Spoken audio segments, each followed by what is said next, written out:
Hi there, Debbie here. I'd just like to remind you of something that I said on the first day of this 21-day yoga challenge, that while yoga is done by the body, it's not only for the body, it's really for the development of our consciousness. And while it might heal quite a lot of things along the way, physically, mentally, and emotionally, we're constantly faced in this practice with our fears. Very often anger will arise, or sadness, or some other emotions. So, we're faced with these things and we're asked to have a look at them and to deal with them. So, while we're busy dealing with all of these things during the practice, what we're really developing is a consciousness of what's going on with ourselves, what's going on with, the way we interact with ourselves and our emotions, how we eventually interact with the world around us as well. So we're also learning to practice kindness to ourselves, to practice compassion and empathy. And these are things that should be carried forward to our attitude to those people around us. So if you're finding that this practice is not making you a better person, you're probably doing it wrong. So, practice also with care, practice with compassion, and this will develop a certain quality of mind that we're trying to culture in this practice of yoga. Okay, lecture over.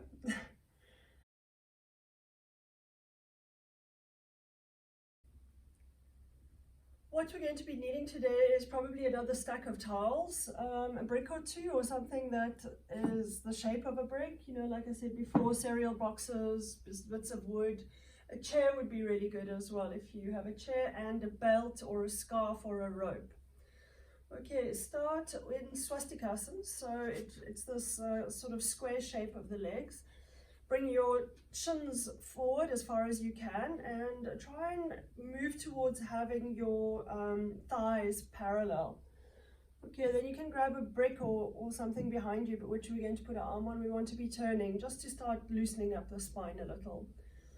So on the inhalation, create extension through the spine, neck long, and then just turn to the right side.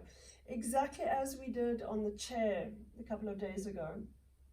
So be careful that you're not leaning forward or back, or that you're not chucking your base ribs, your bottom ribs forward, or that, your spine is nicely held up, that it's not falling back. And this means taking a bit of height. So sit on a stack of towels or blankets or bricks like I've got. Then inhale, lift through the spine, keep the shoulders down, and exhale. You can hook your hand onto your knee and turn. So I put a brick behind me just because I've taken quite a lot of height here to show. The brick can be where you don't have pain in the shoulder, so don't force it back and then lift the shoulder up. So where you can have your shoulder still coming down, away from your ears, trapezius muscles down. And from there we are turning. And don't turn from the head. We tend to pull everything from the brain. So first, maintain that spinal axis. Begin to turn the bottom of the spine, the middle spine, and the upper spine. And once the spine is really long, from the back of the skull, also turn the head. Don't overdo things, be gentle in your approach, but also, like I said, we're trying to develop a certain consciousness of what's really happening in the body. So be aware of what is happening, where you're holding tightness and tension. It's probably in your upper spine, but it could be in your lower spine here too. Don't forget your exhalations. Exhale to really release any contractions or tensions that you are finding. And back you come. You can do, this twice, but we're just going to change the crossing of the legs and just do it once, otherwise this video gets a bit long. Again, try and get your thighs to be parallel to each other and bring your shin bones forward. Great habit to get into to just open up your sacroiliac region. Inhale, extend the spine up, and exhale, turn. Put the brick where, again, you're not going to have any shoulder pain, and also where you can bring the shoulder really down.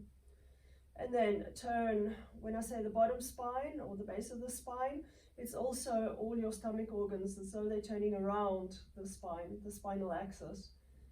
Inhale and then turn your diaphragm area or the middle of the spine. and inhale and turn the upper spine. Then the neck stays really long, and from the back of the skull, turn the head towards the right side. And then breathe.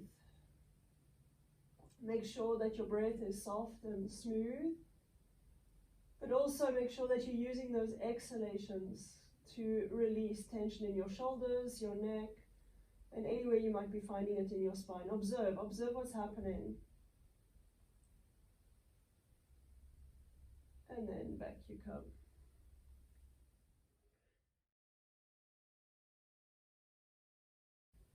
So what I'd like to do now is work on a few abdominal exercises which also strengthen up the psoas muscles and the thighs. So the thing about the psoas is that, or any muscle really, is that there are three important actions. The first one is extension, so we definitely work to extend it, because as it pulls tighter and tighter, it pulls against the bones and the joints, and then our movement becomes limited and maybe even painful, for example in the spine, which lacks space. The second action is always to strengthen. So you want stability, you want balance, and you need a certain amount of strength to be able to do that. And the third thing that we always do is softening, releasing, like releasing any tension in the muscles. So we've worked quite a lot on the groin area or the psoas area to release it. It's knees to the chest, one leg, the other leg. This action is really, really important, so don't underestimate it. It seems simple, but very important. Now, to strengthen up not only the abdominals, but also, well, strength is stability. So I'm not a huge fan of just, muscling up for muscling. It's not really the point. You want to stabilize things. So really good is to have like a flattish ball, any old ball that is a little bit flat. And I'm just going to show you, because eventually you might just be able to find yourself a ball once the shops open up again. And you place the ball under the sacrum area. It is quite nice to then to just play with stability, try and find your balance. Try and find your balance with your arms as well, up, and then with your legs up. So just play with it. It helps to stabilize and strengthen up not only your thighs, like I said, but also here your front groin area as well as your abdominal area. So, and then you can start playing with bringing the legs down, and even bringing the legs down a little bit further if you can maintain it. You have to keep looking for the balance. So balance is a dynamic thing. And then I'm going to show you, that's just with a ball. More than likely you don't have a ball or a flat ball unless you have kids at home who you can flatten one of their balls. So better yet, just take a towel or two. Now a lot will depend again on what's happening in your body. What we don't want when we're doing these exercises is, to come down. I'll lift my arms up so that you can see, is to come down and then we go into this kind of arched thing, because then you're just using your lumbar muscles.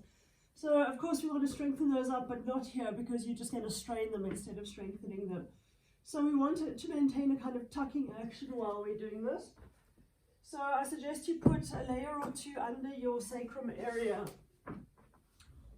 So I'm going to take one. You're welcome to take two, 2 layers, a bit more. Start off with your legs bent. Don't do this if you have any form of inguinal hernia, because if you have inguinal hernias and you start strengthening up here, probably it will pop out. So you probably just need to work like this if you have a hernia, a groin hernia or inguinal. Okay, so the arms can be here. They can also be stretched out. I don't have enough space here now, but behind you. But next to you is absolutely fine, and lift the legs up and straighten them. So of course you can work this with bent legs as well, slightly bent, but that's not going to strengthen up your psoas or your thigh areas. And then just hold it. Start holding maybe for a minute. Watch your breath. How's the length through your neck? And if you need to, put something underneath the head. Then really pull up the kneecaps and the thighs. Have really strong action here. And don't forget the breath again. Slow, soft, even breaths. And then bring the legs down to about 60 degrees from the ground and create this tucking action. So buttocks away from the lower spine. Don't arch the back while you're doing this, and just hold. Hold and breathe. Maybe 5 breaths is good. Again, no tension in the throat, in the face, or the shoulders. Let your legs do the work. And then bring down to 30 degrees from the ground. So here as well, you want to straighten the legs. So if you have your legs slightly bent, no problem at all. It's just not going to work the same way. But it's a good place to start with the legs slightly bent, you know, until you do develop a little bit more stability and strength. And again, breathe. Slow, soft, smooth, even breaths. And then up you come. We're going to repeat that. Go to 60 degrees, neck long, thighs and kneecaps strongly pulled up, feet flexed, ball of the big toe pressed forward, out ankles in, shoulders away from the ears. Breathe. And then down to 30 degrees. So again, create that tucking action in your pelvis, buttocks away from the lower spine. Shoulders released, throat released, face soft. And just feel what's happening. Can't run away from it here. And up you come. Okay, third time would be quite good. But we're going to move on and just go up and legs up and down. On the exhalation, you go down. On the inhalation, up. So we want to do this 20 times. I think that's 3, 4, 5, 6, 7, 8, 9, 10. Make sure your legs are as straight as you possibly can make them. 12, 13, 14, 15, 16, we're nearly there, 17, 18, 19, 20. Bend your legs and bring the knees to the chest. Actually take the support away underneath your sacrum area and then just bring the knees to the chest. Shoulders wide, feet together, don't cross your feet. Balls of the big toes together. Create a slight untucking action here. So your sacrum goes towards the ground, and against that resistance, you bring your knees to your chest. Shoulders wide. Breath soft, and observe. Observe what's happening in each groin. Do they feel the same? Do they feel different? And if one side has, you know, more tightness or contraction, just bring your attention to it. Try and soften it with your breath.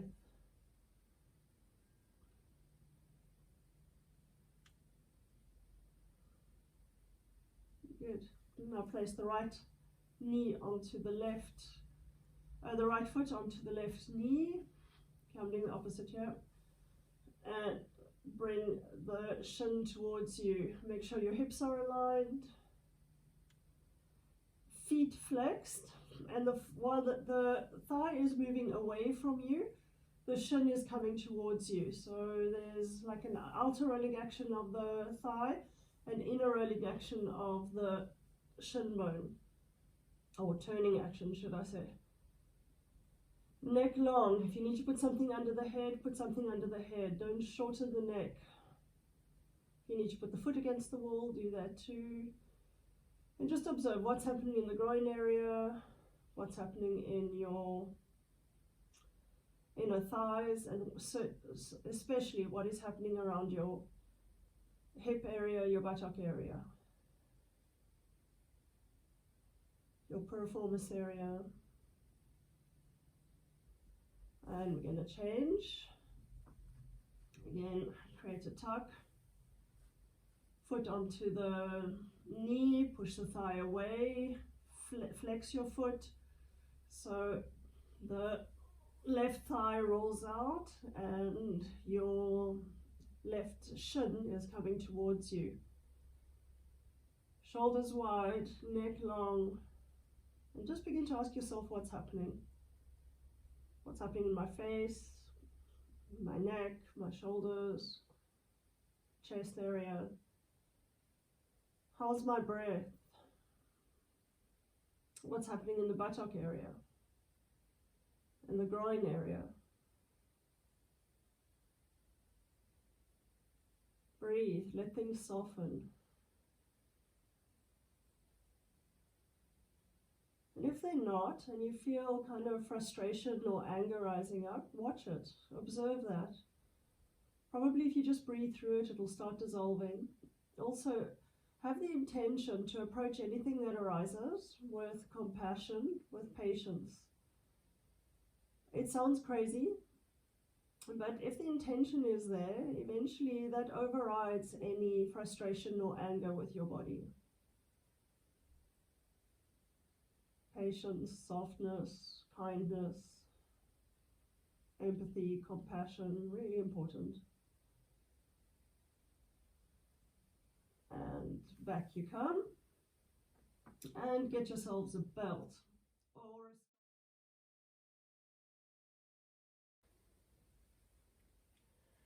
So I did show before with a scarf. I'm going to be using a classic yoga belt today. This is probably a 3-meter belt, which is better than the shorter 2-meter belts, depending on how long your hamstrings are.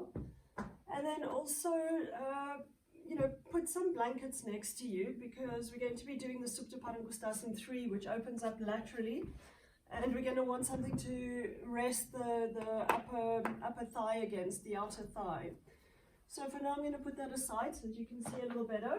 And lie down. Okay, that tucking action in your pelvis area. Bring the buttocks away from the lower spine and then extend your legs forward. So it would be really good to have a wall here to place your feet against. But if you don't have a wall, just again, imagine that the ball of the big toe is pressing against a wall. You want to lift up your thighs and your kneecaps really strongly. Your left leg stays as close to the ground as possible. In other words, if there's like a gap between the back of the leg and the floor, you're trying to slowly open up this groin and use a strong enough thigh action to really bring the back of the leg to the ground. Okay, now the upper thighs roll inward to open up your sacral area at the back, the sacroiliac. And then take the belt and put it around your heel. Again, we're anchoring the heel because it really helps to anchor down the head of the femur joint to create more stability. And you'll be less inclined to stretch. Like I said, often I'm not a fan of the word stretch. It's extension, and extension requires action, an opposing action. Okay, so extend the leg on the ground away from you. Ball of the big toe especially, pressed forward, and the upper thigh is in. Then make sure that your hips are aligned again, right hip away from you, aligned with the left hip, and then slowly straighten up that leg. Now I did show before, if you are here, that's absolutely fine. Be here and be good here for today.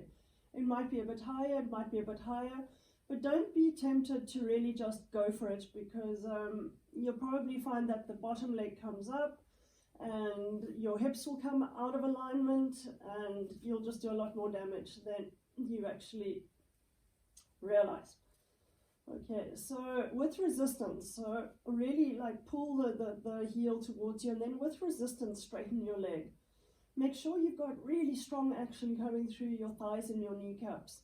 Like a squeezing action, like you want to bring the muscles really towards the bone. And from there, again, observe the leg on the ground. Lift up the thigh and the kneecap. Bring the thigh strongly towards the ground. The left thigh rolls in or turns in. And then both hips well aligned. And your right thigh pushing away from you. Feet flexed. If your feet are floppy, probably your legs are floppy too.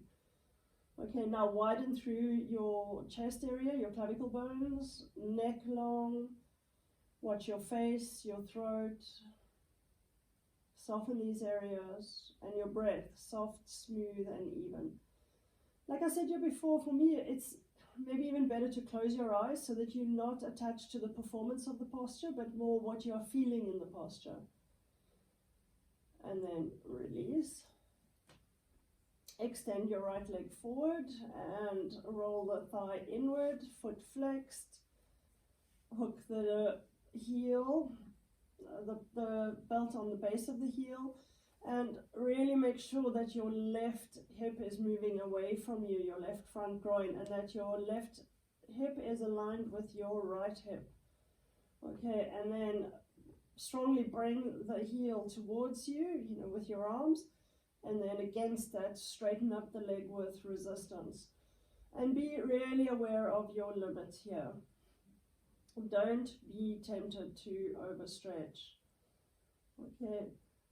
Ball of the big toe pressing against the imaginary wall, the thigh strongly down towards the ground, also up towards your hip.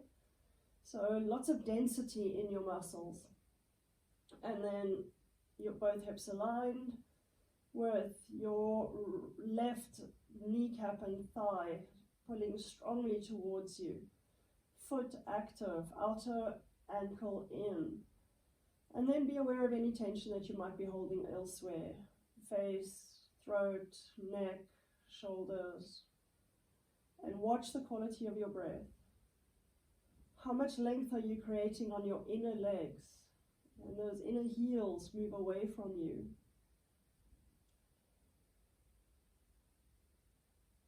Be observant rather than into performance. And release.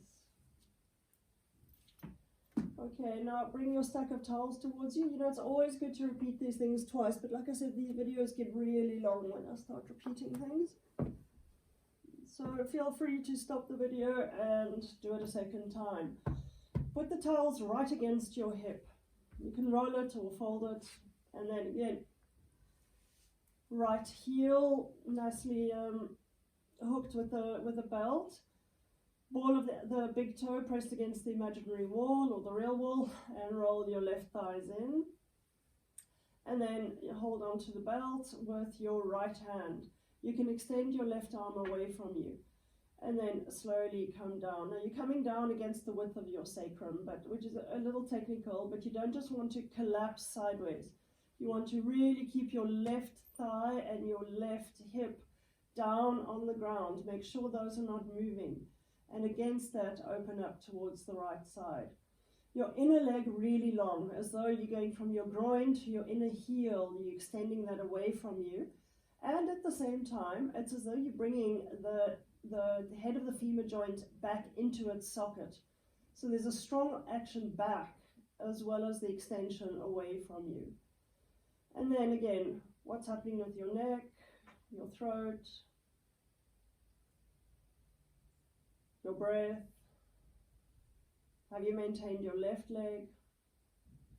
And can you get that inner extension going on your right side?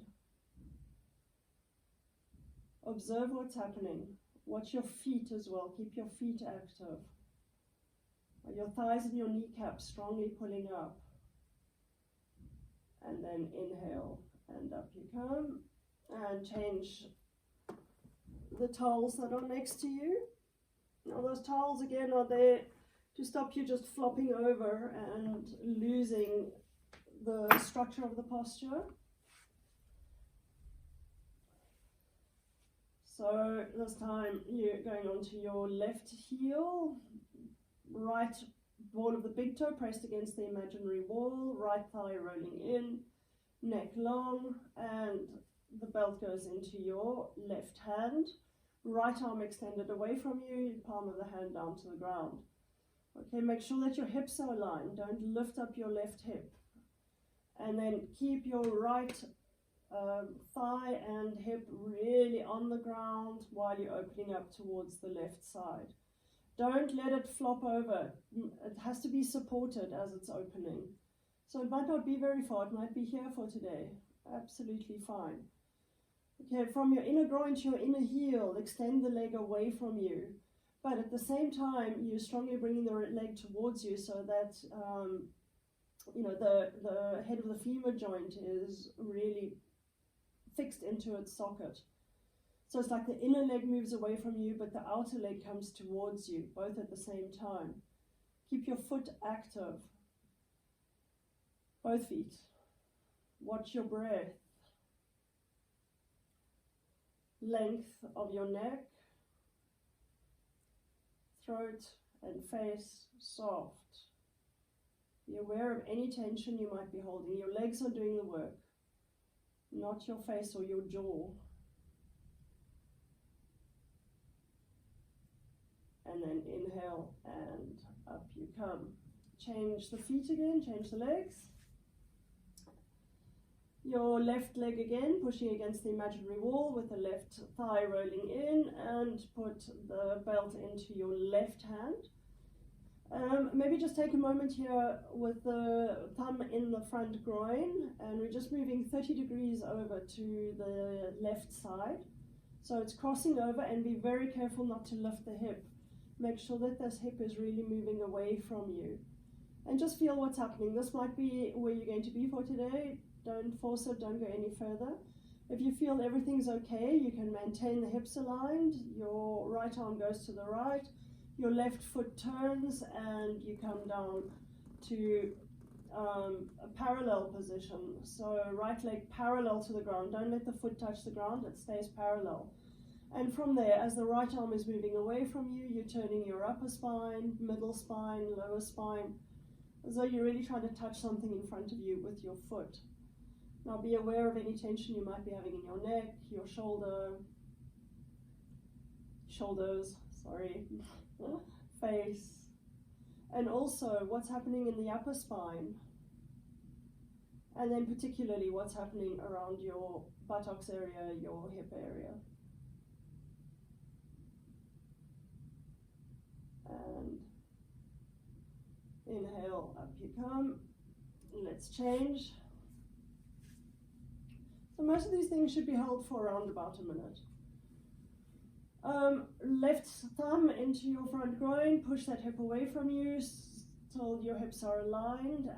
Activate your foot, your left foot. Right foot also activated, right thigh rolling in. Come down to 30 degrees. Just allow your body to feel what is happening. So again, if this is the limit for you, stop here. That means, obviously if you have a lot of tension around your sciatic region, this is already going to be horrific. Left hip down on the ground. Don't allow it to come off the ground. And then twist. Left arm away from you, and your leg comes parallel to the ground. Your upper spine is on the ground, your left shoulder's on the ground, and you start turning the upper spine as though you're extending really this leg away from you, the left leg away from you. Keep your right leg also pushing against the imaginary wall. And then just feel. Have you maintained the alignment of your hips? Don't lift that left hip up. Throat, neck, face. And feel what's happening in your sciatic or buttock region. Don't forget your breath.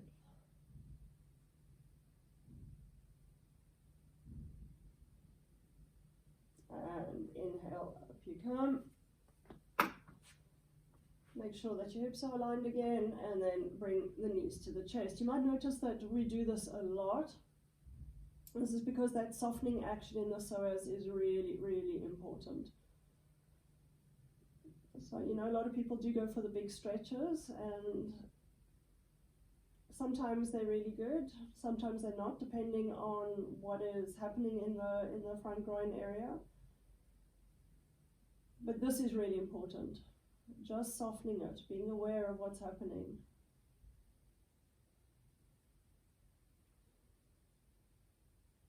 One of the big challenges I have with these videos is that I can't see what's happening with your bodies.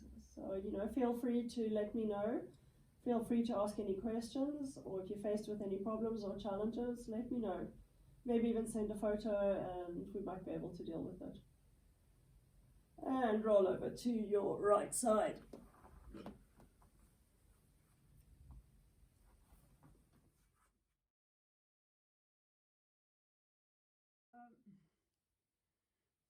a good idea is to grab a couple of towels. A lot depends on what's happening in your groin area now. And would be really good if you had a wall behind your back, or actually a couch would work very well, you know, back to the couch area. So I've taken 2 towels here, but it could be that you need a lot more height. So how much height? Well, that will depend on, again, what's happening in this groin area. So if you find that your knees are very much higher than your groins, then take more height. If you find that you can bring your knees down a bit, that's probably, you know, knees slightly higher than the groin is fine, but not too high up. Okay, like I said, back to the wall, but you want to create like an untucking action. So you want your pelvis to come forward in an anti-version. So if you are against a wall or a couch, you actually want to have a gap behind you on the wall or the couch, you know, behind your back, in your lumbar spine. So hips are tilted forward and the upper spine is coming towards the wall. Okay, if you have knee problems, it's important to take the feet further away from you, like here, work here. If you don't have any knee problems, then bring the feet towards you as close as you can. So something also important is this relationship always between your shins and your thighs. So something that I find quite handy to do, especially if you tend to have feet that turn out a little bit, is to roll your shin in the opposite direction. So in other words, to bring it in and your calf muscle out, and then you bring your feet in. Again, the shin comes in, the calf goes out, and then bring your feet in. And this will prevent overextension into your inner knees. It's just something that I've learned with experience. And of course I have a stupid plug here behind me, but anyway. Okay, so probably for those of you who are a little bit more open here in your groin area and your adductors, your feet will start opening up. That's okay. But what you're going to be doing, you've created this anteversion in your pelvis, so your spine is arched, and you want to press the bases of your feet together. So really press them, and as you're pressing your feet together, your heels, the base of your feet together, you'll start extending the inner groins and your adductors away from you and start getting this opening in your inner thighs. The thing is that a lot of people think they only have tight hamstrings, and then they work the hamstring over and over and over again, but it all works together. Everything is connected with fascia. So anything that's connected with your hips, you know, the inner side, the back side, the outer side, everything's important to work around the hips to get more and more mobility going on around the hips. Stability is really important, but so is mobility. So some of us have too much stability, some of us have too much mobility. So we have to balance those things out. Somebody who is hypersupple, for example, would lack stability and then joints are not protected. So don't always think it's an advantage to, you know, if somebody is just, you know, freakishly supple. So we're really pressing these feet together actively, and as you're squeezing the feet together and pressing the base of the feet together, you'll find that you should have some form of action here or extension going. Just a little word here, don't push on your knees. If you push on your knees, again, it's too close to that knee joint, and the knee joint is quite fragile, so you don't want to be pushing there. What you can do is place your hands here on the groin area, and I have sandbags. I also have weights. Probably you guys would have weights more than you'd have sandbags lying around at home, all of you who like muscling. So place the sandbags, or if you have like a 5 kilogram weight, you know, one of those round ones, you can put that here as well. And just sit. It's quite a good posture for television. In fact, I keep saying to people, throw your couches away, or just use the couch as a backrest, and you can sit here and watch your television, read your book or whatever. It's not yoga because there's no consciousness in it while you're doing that, but it really does help to get this groin area extended and opened up. So you can stay here for 20 minutes, 30 minutes, half an hour. You know, you could also use it as a meditation posture for a while, just observing what's happening. Don't forget to breathe.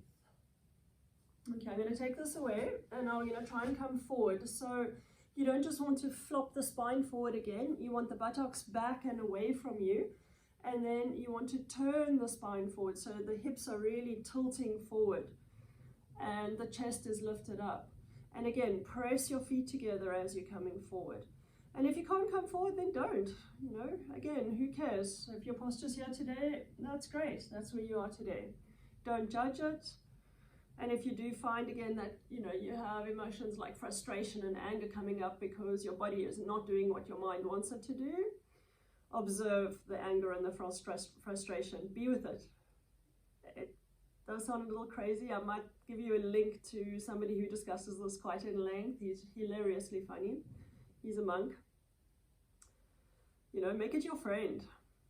Anxiety, frustration, anger, make them your friends. They're things that will be there that you need to address and deal with, but, you know, don't make them your enemy.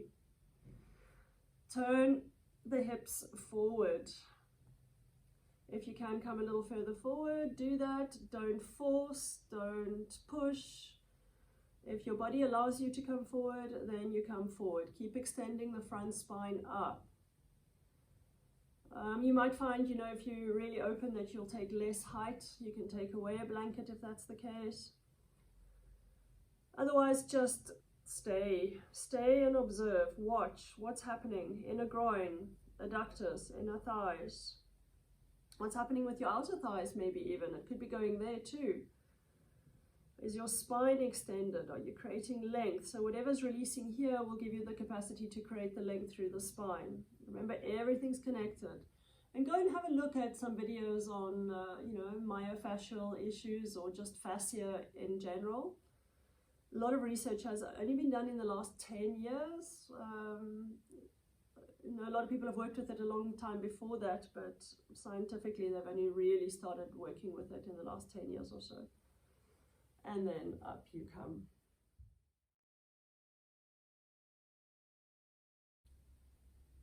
So that posture was called Baddha Konasana, and now we're going to be doing another one called Upavista Konasana. So it's not Sama Konasana, it's not the great big split pose. So it's quite a bit more closed than that. The first thing is, again, taking enough height under the pelvis area because you want your spine up straight. So if I show the profile of the posture, you don't want to be sitting like this. So, you know, if you do have a wall behind you or a couch or something, use it. And then if, you know, your spine is like this, take enough height so that you can actually bring your sacrum forward here, or so that it's at least, you know, straight up. You might need quite a lot of height. The problem with height then is that you don't want to go into hyperextension of the knees. So the closer you can be to the ground, the better. But if you do find that, you know, you've got your knees that are kind of sinking under, you can always take a towel and put it underneath your calf muscles, or just the upper calf muscle, or even underneath the knee itself to support it. But that's if you've really got quite a lot of height. Okay, so for today I'm not going to take any height, but feel free, and be intelligent in your approach. Don't, again, feel that you need to prove anything to anybody. You know, you need to use what you need to use. It just is what it is. So again, your sacrum is really nice and up straight. I want to say redressé, which is in French, and I'm not even sure what the English word is anymore, which is shocking. So straighten it up. And then put your hands, like cup your hands behind your upper legs, and just really try and, for now, pull up the kneecaps and the thighs. Make sure that your toes are facing the ceiling or the sky or wherever you are, and that your feet are flexed, outer ankles in. Okay, the inner legs are really long towards your feet, and your outer legs are coming towards you. And you're trying to get this tilt in the pelvis coming forward, so an anti-version in the pelvis.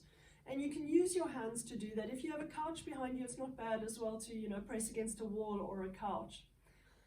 Okay, just sit there for a little bit and feel really what happens. The more you lift up your kneecaps and thighs, in other words, the more action you have, and you're pressing these thighs down into the ground, the more access you'll have to your hip area.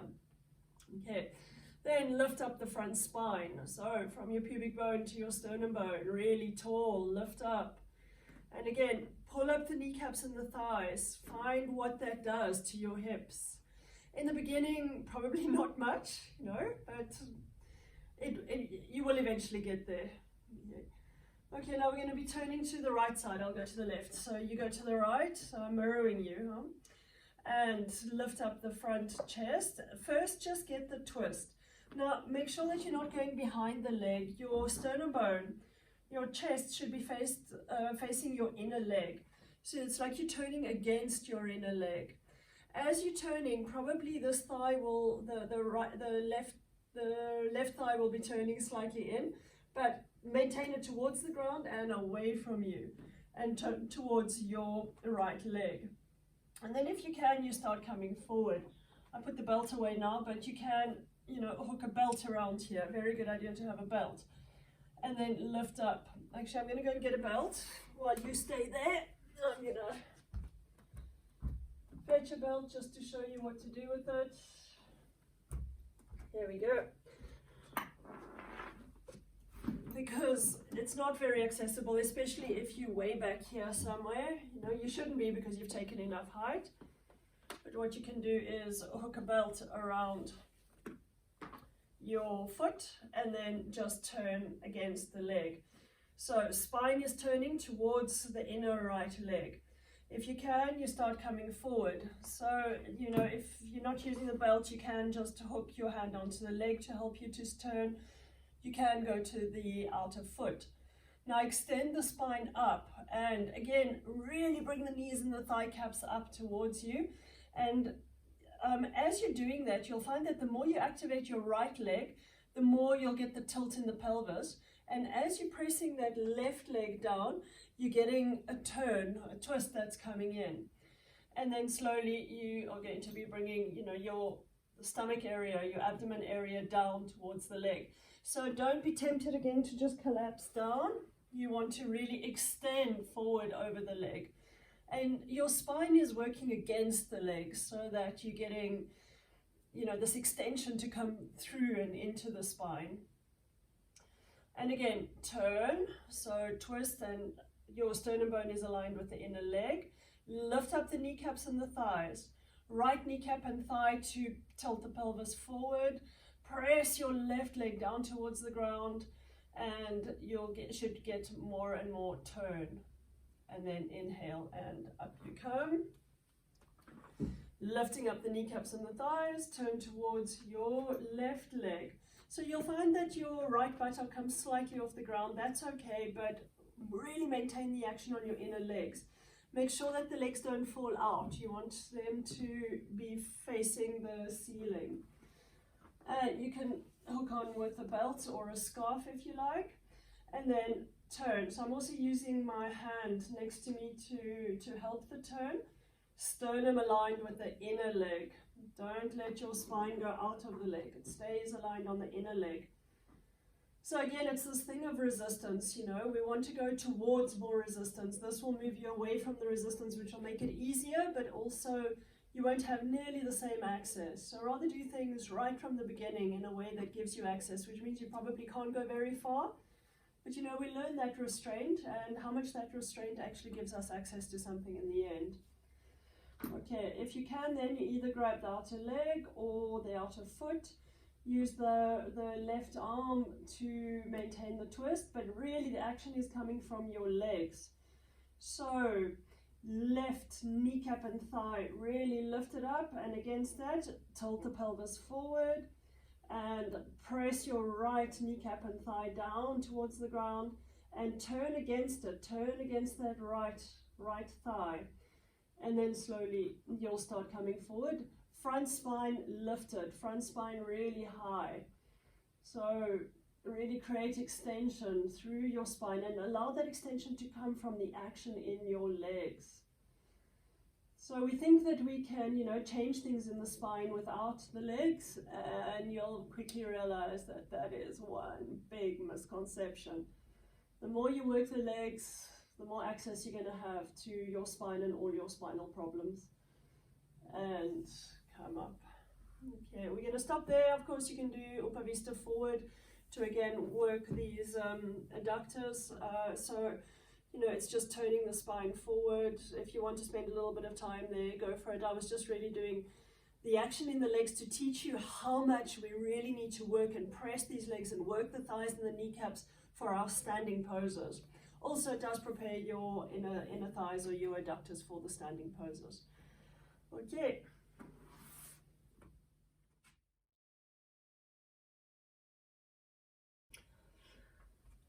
Okay, this one's especially for those of you who have kind of shorter, tighter hamstrings. So grab a chair or a bench, or, you know, a little bit of height. Kitchen counter would probably be too high. And you want to place your foot, you know, sort of the space of a brick, or if you like, you measure about the space of a foot from the base of the chair. And then put your other leg up onto the chair or the bench. And then come down and try and like hook your shoulder underneath your knee. So, you know, you might be here somewhere, and this is just showing up quite a lot of hardness and problems and tightness in the groin area. So this is part of the psoas thing that I've been talking about, trying to really soften up this groin area. And it's very interesting, the tightness here, the tightness at the back, it's all related. So you want to loosen up everything around the hip area, and then of course also stabilize it. But we want to try and bring the shoulder underneath the knee and really try and hook it. So you want to also bring the leg as close to your waist as possible. So in other words, you don't want to be moving away from it, you want to be moving towards it. You also don't want to be popping your hip out to the right side, you want to be bringing your hip over to the left side if you've got your right leg up. Okay, and then slowly you're coming down towards the ground. So you can also take a bit of height here, you know, whatever you need, and slowly start, you know, coming down towards the ground. Okay, so make sure again that you're really trying to hook it and that you're sliding your knee down or your shoulder down the back of the leg. Also the left leg, thighs and kneecaps up, heel out, and from there, you know, that's the supporting leg. From there, just start feeling what's happening. You might also be feeling into your iliotibial band, which again is a strong fascial band between your hip and your outer knee, which you might feel if you run downhill, you know, those that do a lot of running. Okay, so just feel what's happening. Try and soften into the groin area, that outer hip area, as well as your iliotibial band area. Just give it time. It just needs time. If you do any jerky actions, you're just going to be tearing things. So just wait. Be patient. Be kind. Be compassionate. Breathe. And then you're immediately going to go into a forward standing bend, extension. So put both feet on the ground. If you have to have bricks or something, you know, take bricks, or just feel what's happening. You know, lift up your heels out, inner legs up, lift up your sitting bones, and feel the difference between your right and left legs now. It would almost feel as though your right leg is longer than the left leg. So this is exactly what I'm talking about. We're working inner groin, but it also helps to release everything, you know, around the leg, and will eventually help you to release your hamstrings as well. So the mechanics aren't always that clear, but these things work. Okay, so change, measure the distance of 1 foot, other foot up onto your bench or your chair or your couch. And then you want to bring your shoulder under and in. So it's not on the outside, it's on the inside. And then really place your shoulder underneath the leg. Hook the shoulder in, no space between your side ribs and the leg. So try and bring it as close as possible in. The supporting leg, make sure that your heels are out, outer calves in, inner leg up. And then you slowly start sliding this shoulder down behind, down the calf muscle. And hand towards the ground or on a brick. Okay, and now be careful, you don't want the left hip to go out towards the left, it must come in towards the right. In other words, we're just moving towards resistance again. And breathe. Feel what's happening. And you try and soften around your hip area, That iliotibial band is probably that's quite tight as well. It's all related to fascia. Okay, and soften into that groin. Make it really, soft. Be receptive. Don't fight it. And then down you come. And then again, standing forward extension, spread your toes, inner feet long, heels out, lift up the sitting bones, and just feel what's happening now in that left leg. So you'll feel probably that you can come down to the ground a lot more than you normally can. So, we don't really want to prove anything by coming down to the ground, but it's really interesting to start to release around the hip area and the hamstrings. Tight hamstrings tear very quickly, so you want to have hamstrings that are relatively flexible. Okay, so repeat that. Really good to repeat.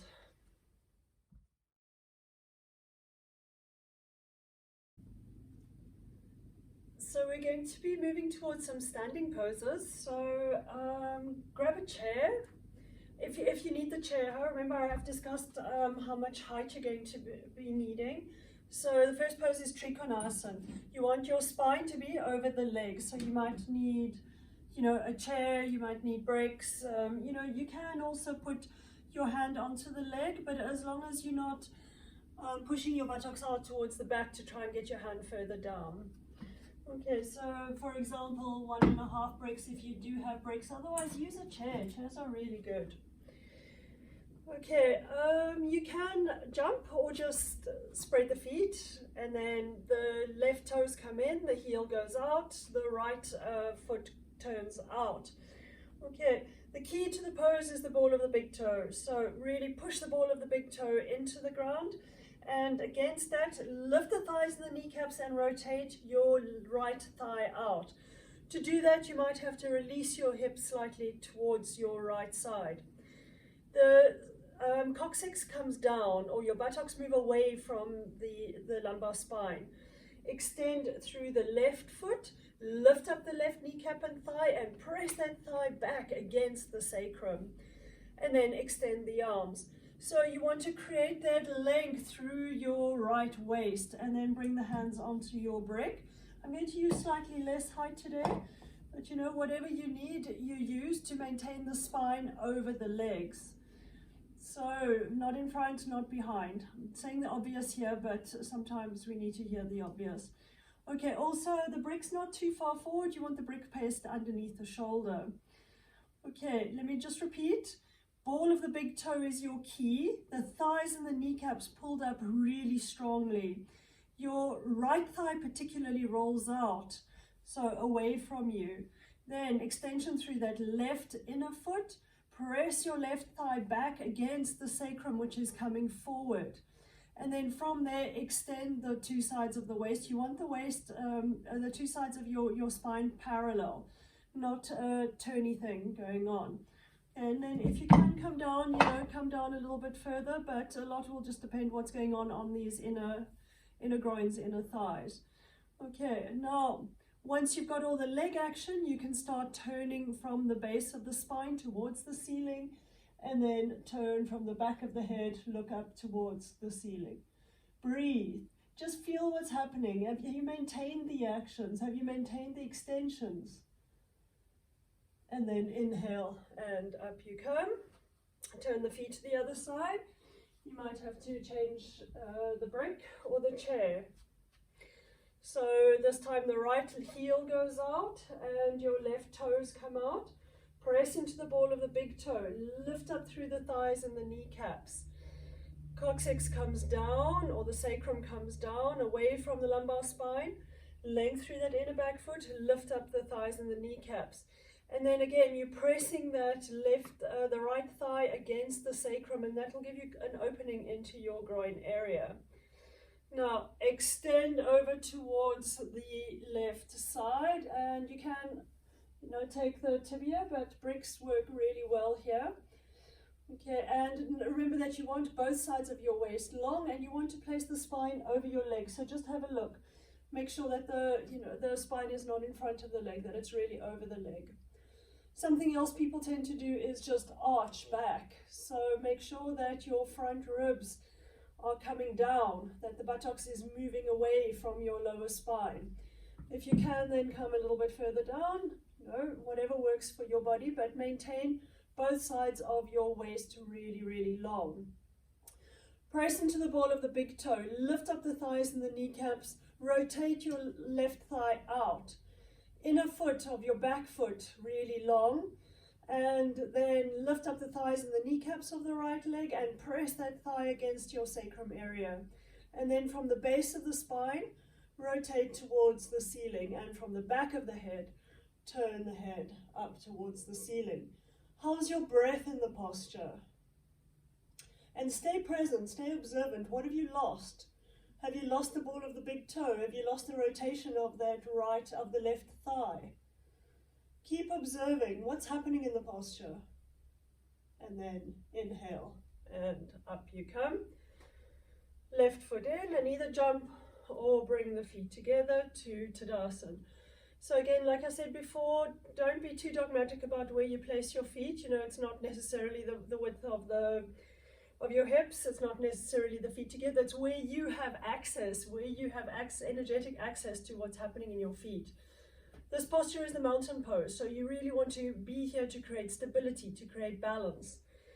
So ball of the big toe, really important. Spread your toes, width across the ball of the foot, length through the inner arches, press your heels down.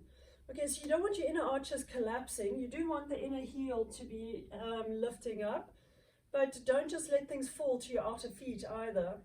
Watch how they just do that naturally. And then the energy will go out. What we want is energy to come up, to zip up the spine. Okay, and then bring your buttocks away from your lower spine and lift the spine up. But that drive will come from the action in your legs, your thighs and your kneecaps pulling up really strongly. Width across your collarbones, trapezius muscles down, neck long. Are your hips placed over your feet? Are your shoulders placed over your hips? And is your neck placed on your spine, not in front of it? And then just breathe for a moment and feel your shoulders really relaxing onto your spine, that your neck is soft, that your throat's soft, that your face is soft. Breathe.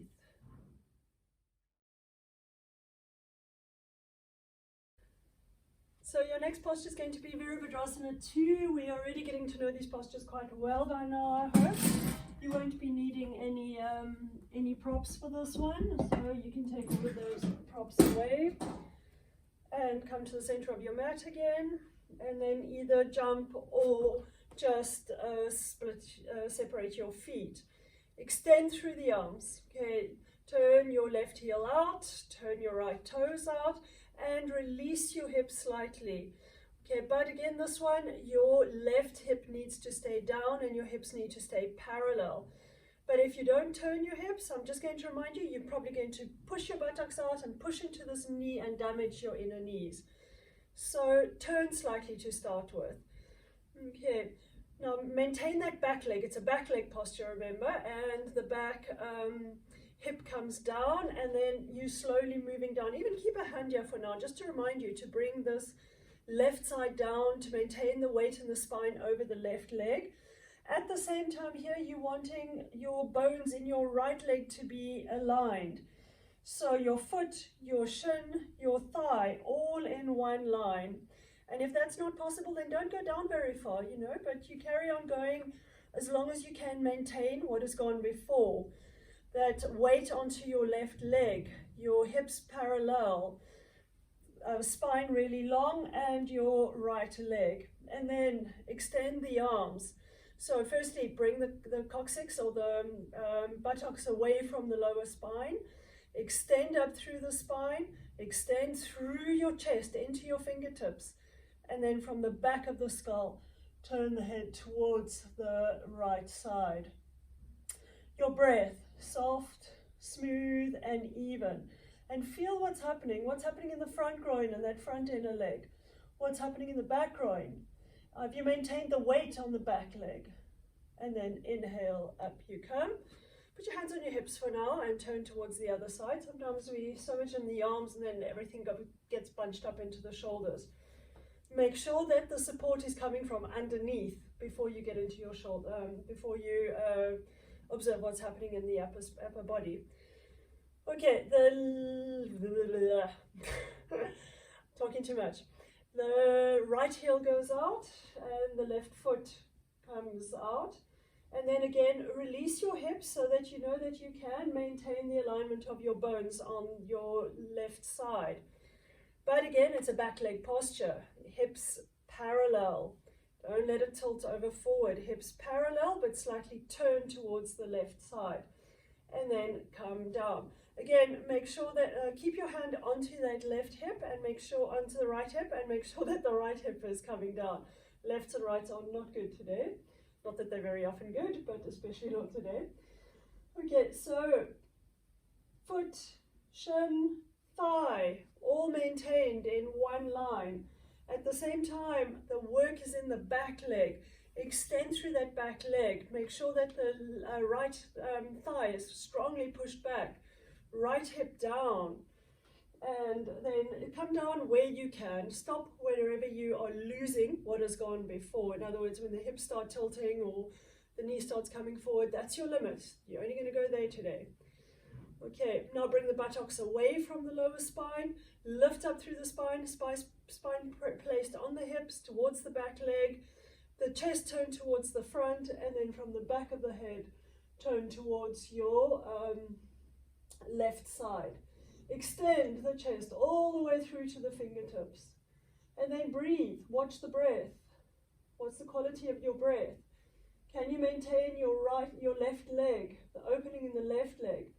Can you maintain your right leg? Is your lower spine really long? Coccyx away from your lumbar area. And then inhale, up you come. Turn the feet in. Feet together. And Tadasana. What's happening in your feet? Are your feet going to support you? Are they as wide as possible? Are your toes spread?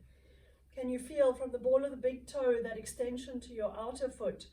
Can you extend the heels back away from you? Lift up your thighs and your kneecaps. Bring the buttocks away from the lower spine and lift up through the spine, chest really, really wide. Breathe. Relax your face, relax your throat. If you like here again, start feeling what's happening as far as left and right goes. We're trying to find some balance here. So have you got more weight on one leg or on another? In general, things tend to fall towards the right and the left feels a little lighter. So the left needs to support you a little better. Again, I hope you've asked somebody to have a look. Do you have one shoulder higher than another? You know, and that's not a problem with your shoulders. Like I said, it's probably coming from your feet and your legs and the fact that we tend to throw weight into things and that creates imbalance. Breathe.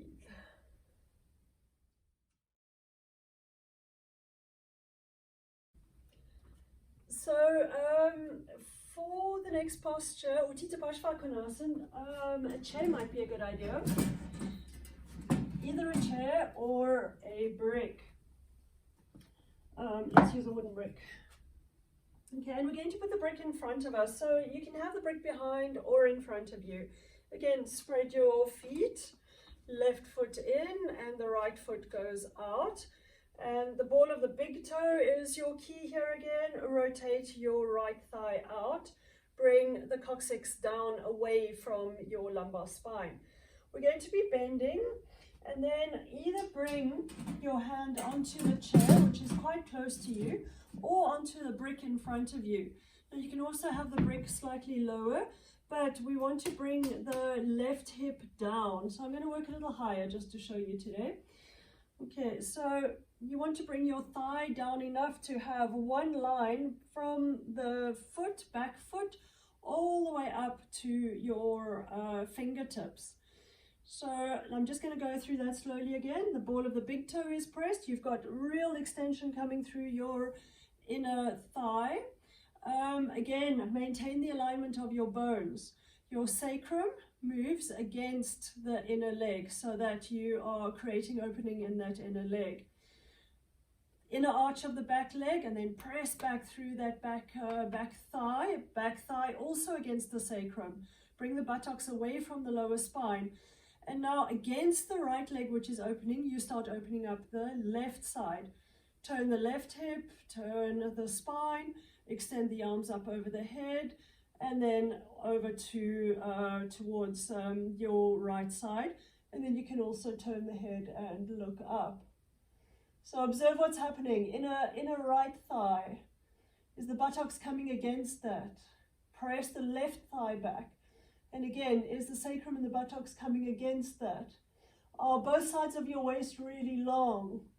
Turn the spine and inhale, up you come. Change the size of the brick, or you could have, one brick on either side to start with. Turn your right heel out, left toes out, and then extend your arms and bend your left leg. As you're bending again, make sure that your bones in your left leg are aligned. Bring the buttocks away from your lower spine.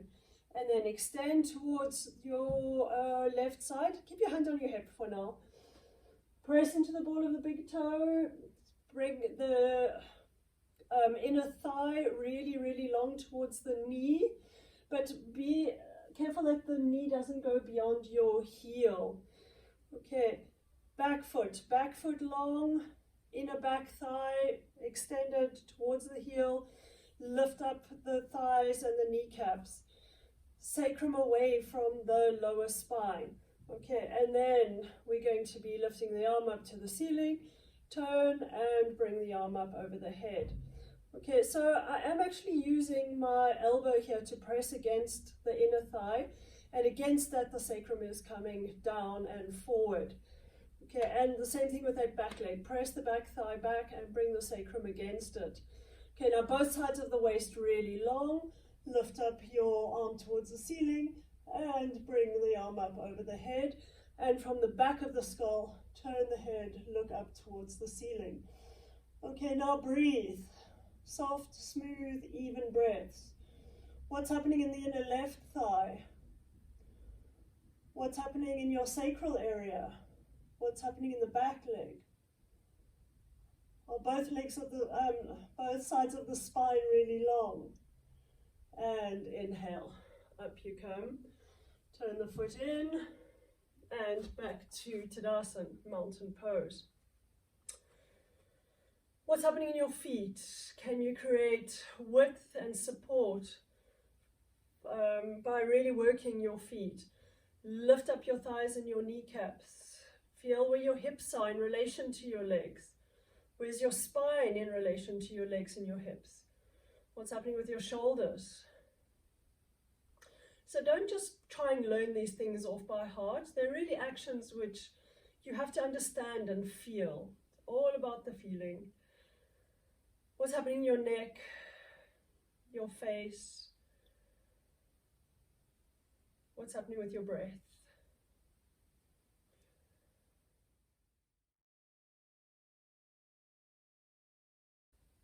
Okay, the next posture is called Ardha Chandrasana.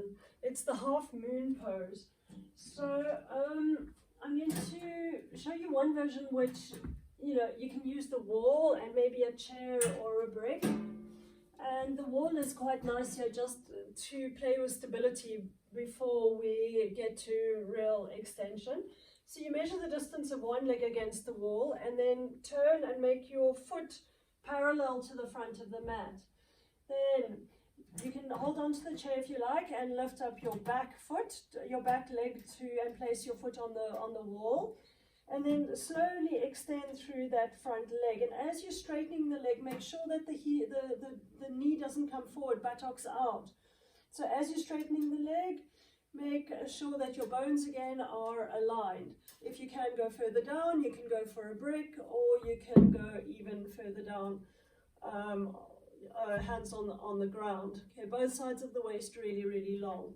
Okay, so that's one option with the wall. Now I'm going to just show you the classic pose without the wall. But, do the same thing with the wall if you have a wall space available to you. Okay, so have a brick available as well. So I'm going to be showing you then without the wall. Come over towards the left side of your mat and then spread your feet. Turn the left heel out and the right toes out, and you're going to be coming down into triangle pose. So really make sure that this inner right foot is parallel to the front of the mat. Bend, either place your hand on a brick or on the floor 30 centimeters in front of your foot, and drag your left foot forward. Okay, then slowly start straightening up through both legs, lifting up that back left leg, lift the thighs and the kneecaps of the right leg. Okay, so press into the ball of the big toe, inner knee to outer knee, so rotate that right thigh out, sacrum away from the lower spine, and against that press your back thigh. And then both sides of the waist parallel and turn the spine up towards the ceiling. And then bring that back leg down and back into Trikonasana. Inhale, come up, and we're going to turn the feet. If you want to just move back over towards the other side of your mat, turn your right heel out and your left toes out. Again, already get this rotation going in your left thigh. Lift up the arms and come down into Trikonasana. And then hand forward about 30 centimeters in front of your toes. Slide the back leg forward and then lift up the back leg while you are straightening your front leg. So you really want to be pressing into the ball of the big toe and rotating that thigh out. So inner knee to outer knee. The sacrum comes away from the lower spine, and then press that back thigh against the sacrum. Both sides of the waist really long, and then from there rotate and lift up the arms, extend through the inner chest, and then back foot down and back into Trikonasana. Inhale, come up, turn your foot in and feet together for Tadasana. Okay, that one's a fun one to do. You're probably going to be falling all over the show in the beginning. Try and explore why. Explore what's going on in your feet. So generally, if we're missing some form of action or stability in the feet or the leg, we're going to be falling over all over the show. So what's missing? Why isn't the balance there? You know, it's not just about achieving it. It's about finding out what's going on. Very often we're throwing weight to the outer side of the feet, or we're not getting enough stability through the legs. Try and really stabilize the feet. Press the feet down, lift up through the thighs and the kneecaps, and then get all your extension going. So stability is something really fun and interesting to explore. Don't feel as though it's some form of failure because you've fallen over. It's just, a good point of departure to explore exactly what's happening in your feet and your legs. Why is there no stability? What's missing? Great question to ask yourself.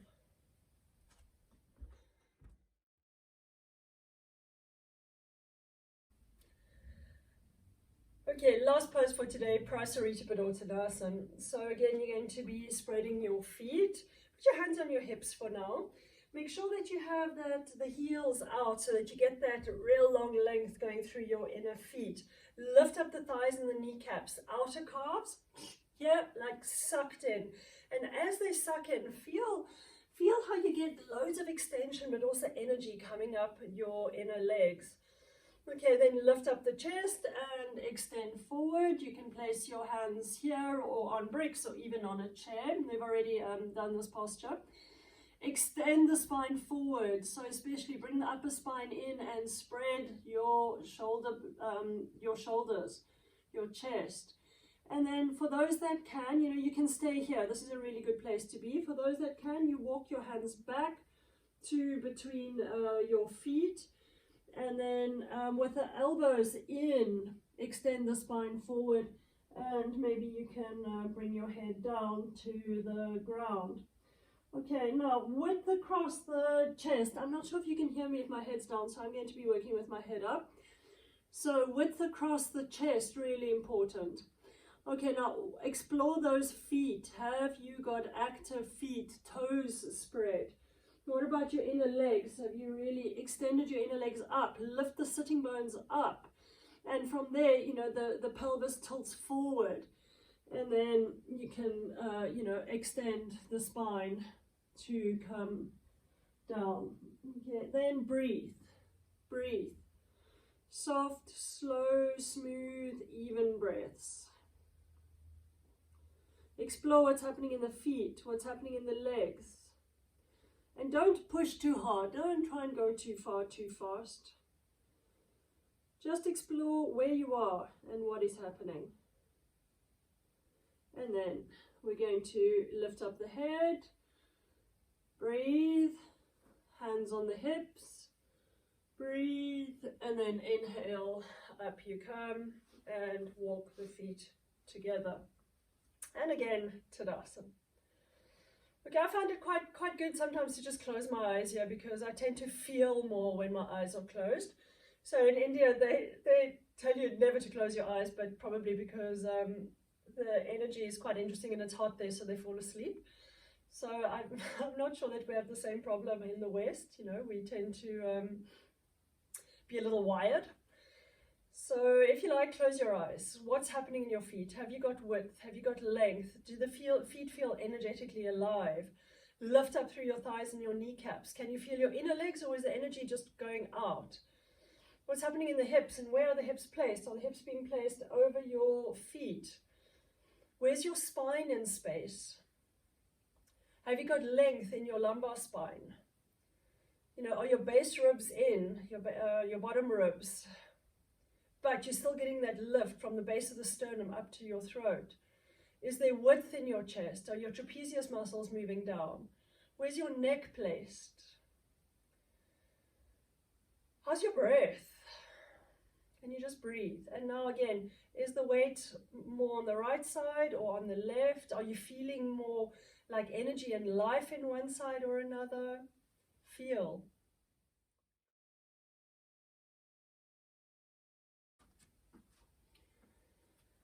Okay, time for relaxation, or shavasana. Relaxation is not really an accurate word, but we'll call it that for now.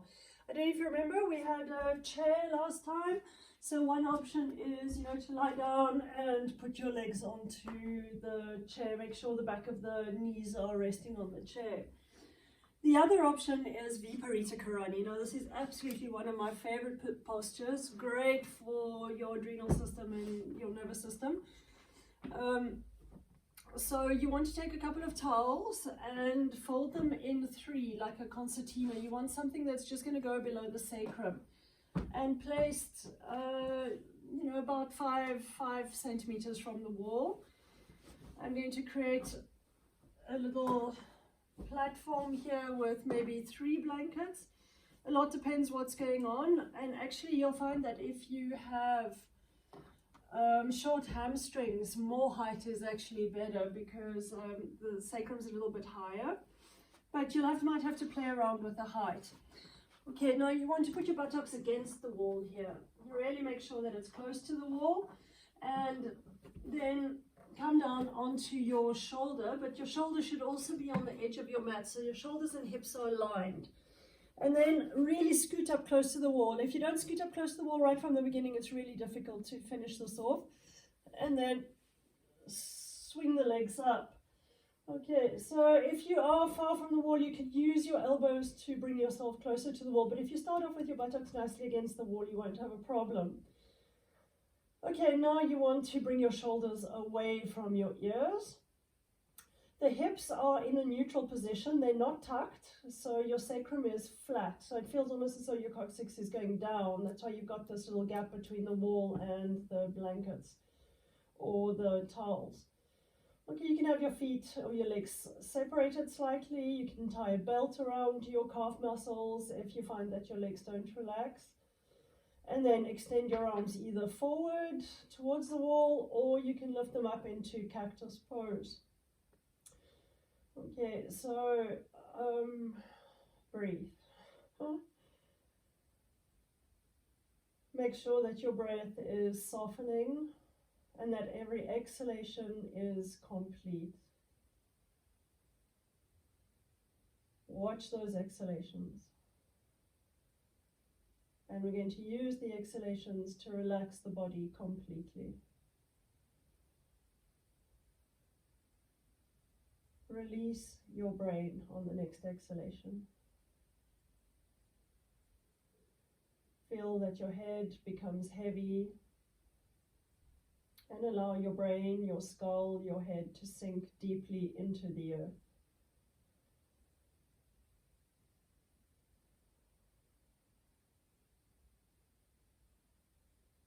Your eyelids are soft. Relax the inner corners of your eyes, the outer corners of your eyes. And then allow the eyes to sink away from your eyelids, towards the back of the skull.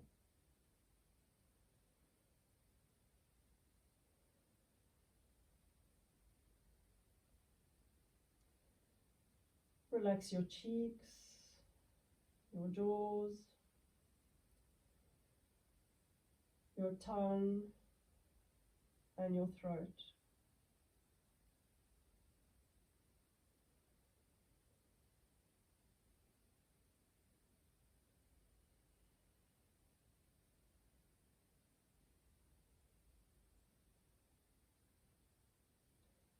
Relax your shoulders completely. Allow your arms to be heavy. Your hands, backs of your hands, really, really heavy. And allow your arms and especially your hands to sink into the earth.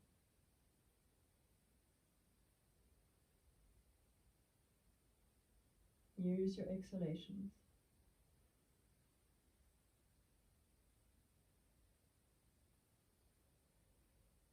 Your upper spine is relaxed and heavy.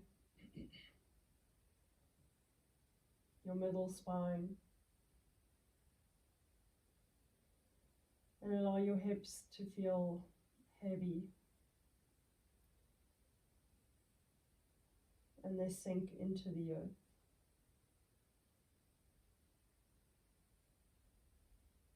The legs sink heavily into their sockets, the sockets of the hips. And your feet are completely relaxed.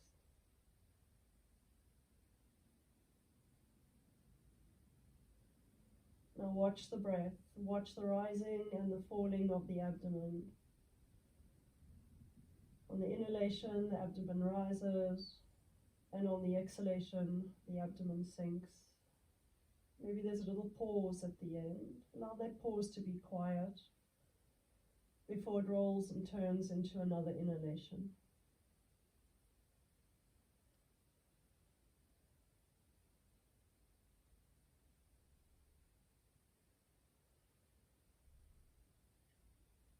And on every exhalation, you feel a deeper and deeper sense of surrender.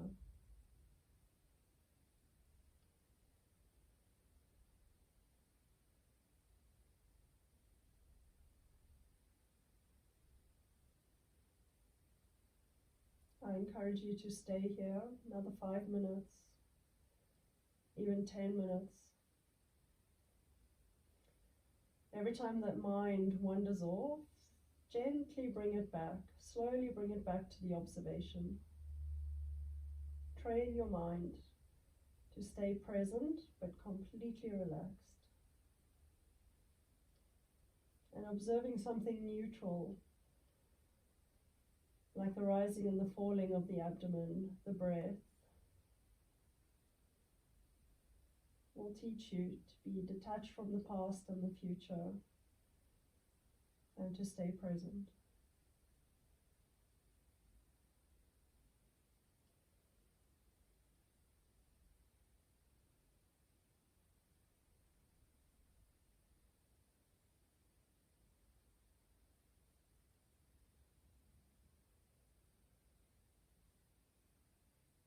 Namaste, friends. Have a wonderful day.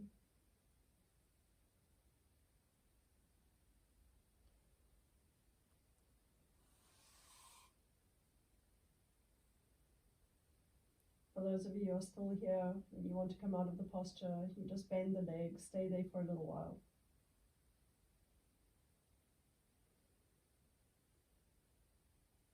And then slide back, stay there.